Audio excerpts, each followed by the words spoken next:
युक्ताहार विहारस्य, यदि व्यक्ति अपने आहार में संयमित हो जाए तो उसके बाद जीवन के अन्य व्यवहार अपने आप ही ठीक होने लगते हैं। कल मैं निवेदन कर चुका हूं कि गीता मोक्ष शास्त्र तो है, लेकिन गीता व्यवहार शास्त्र भी है। गीता में समाज के जीवन को शुद्ध करने की, दिशा देने की अद्भुत शक्ति। आज जो ब्लड प्रेशर की बीमारी बढ़ रही, लोगों के भीतर हृदय के रोग के आघात हो रहे, उनका केवल एकमात्र कारण कि वे युक्ताहार और विहार ने, अगर समय पर भोजन और सात्विक भोजन और उसके बाद जैसा आयुर्वेद शास्त्र ने बताया किंचित विश्राम और फिर आध्यात्मिक जीवन जीते हुए प्रत्येक कर्म को धीरे धीरे परमात्मा को समर्पित करने का चिंतन, आपका इतना निश्चिंत जीवन हो जाएगा। जो कुछ मिला बहुत अच्छा है, उसको आप बांटते चले जाएंगे और कभी चला भी जाए तो आपको बहुत चिंता नहीं होगी। प्रातःकाल किसी उद्यान में भ्रमण करने जाइए, गुलाब के फूल को वृंत पर झूलते हुए देखिए। उस गुलाब के फूल को मालूम है कि 3 दिन के बाद मेरी पंखुड़ियां झड़ जाएंगी, और इतना अल्पजीवी जीवन लेकर आया हुआ अपने माधुर्य, अपनी कोमलता, अपनी श्रेष्ठता का परित्याग नहीं करता। हम और आपको तो कभी एक आध बार कभी कांटे लग जाए तो 2-4 दिन तक चिंतन करते हैं, पर वो कांटों के बीच में ही अपने सारे सद्गुणों को जीवित रखता है और कहता है यदि कांटे न हो, कांटे यदि झड़ जाए, गुलाबों का क्या होगा मोल। यदि कांटे न रहे तो गुलाब को पूछेगा कौन, अल्पजीवी है। पंखुड़ियां बिखर जाएंगी उसको ज्ञात है, लेकिन बहुत प्रसन्न है। अपने इस अल्पजीवी समय की अवधि में भी मैं समाज को सुरभि बांट सका, ऐसा आत्म संतोष उसके भीतर समाया रहता है।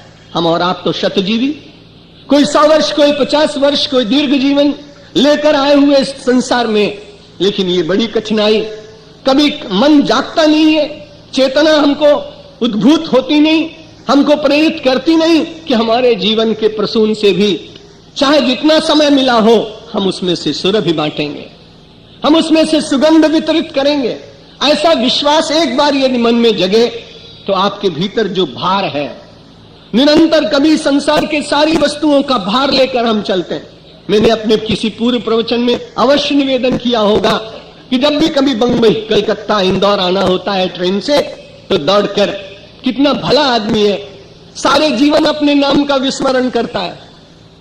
हम तो बहुत प्रयत्न करने के बाद भी अपने नाम और रूप का स्मरण करते ही ये भूल नहीं पाते, लेकिन मैं उस कुली को बहुत अच्छा मानता हूं कि उसका नाम भले कुछ हो, लेकिन सारे जीवन लोग उसको कुली कुली कुली कहकर ही पुकारते। बुरा नहीं मानता बेचारा, सामान उठा लेता है, ब्रिज क्रॉस करता है, आपका सामान टैक्सी में रख देता है, आपके वाहन में रख देता है, फिर थोड़ी देर विश्राम ले लेता है, फिर किसी दूसरे पथिक का यात्री का सामान उठाता है। थोड़ी सी झिकझिक तो होती है क्योंकि भार उठाया है, कोई कम देता है, कोई ज्यादा देता है, लेकिन उसे फिर आपके भार की चिंता नहीं रहती। आपकी अटैची, आपका बिस्तर, आपकी गठरी उसने उठा के रखी और उसके बाद बड़ा निश्चिंत होकर अपने पसीने को सुखाता है।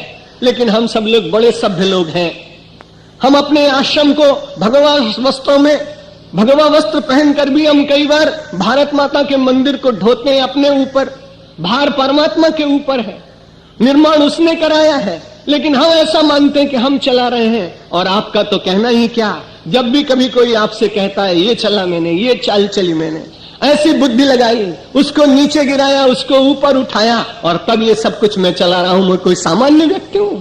विचार करिए, वो कुली ज्यादा अच्छा है कि हमसे कि नहीं? कम से कम जैसा है वो दिखाई तो पड़ता है।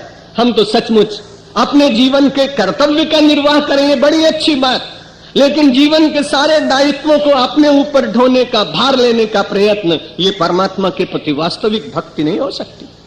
यदि हम रोज भगवान के चरणों में ये कहते हैं कि हमारे पास तो आपके अतिरिक्त कोई आश्रय नहीं है, रोज बोलते हैं अपनी प्रार्थना में, नो सोदरो न जन को जननी न जाया, नैवात्मजो न चकिलम विपुलम बलम वा, संदृश्यते न किल कोपि सहायको में, तस्मात् त्वमेव शरणम मम दीन बंधो। सवेरे की प्रार्थना में ये बोल के आए, भगवान मेरा तो केवल आप ही आश्रय। लेकिन फिर जितने लोग अपने से जुड़े हुए उन सबको हम ऐसा मानते हैं कि आश्रयदाता। उद्योगपति कहता है कि इतने लोगों को अगर हम मजदूरी न दें तो क्या होगा। यूनियन का लीडर कहता है मैंने इनको भड़का के न रखा होता तो इनका काम कैसे चलता। ये बड़ी कठिनाई। अपने पूरे राष्ट्र में प्रत्येक व्यक्ति इतना महत्वाकांक्षी कि अपने को जीवित रखने के लिए समाज एक बार नष्ट हो जाए तो उसको चिंता नहीं। यदि भगवतारवण बुद्ध से कर्म करने की कला श्रीमद् भगवत गीता से सीख लें तो आप देखें कि प्रेम का इतना समाज में संचार होगा, क्योंकि कोई अपने को कर्ता भोक्ता नहीं माने।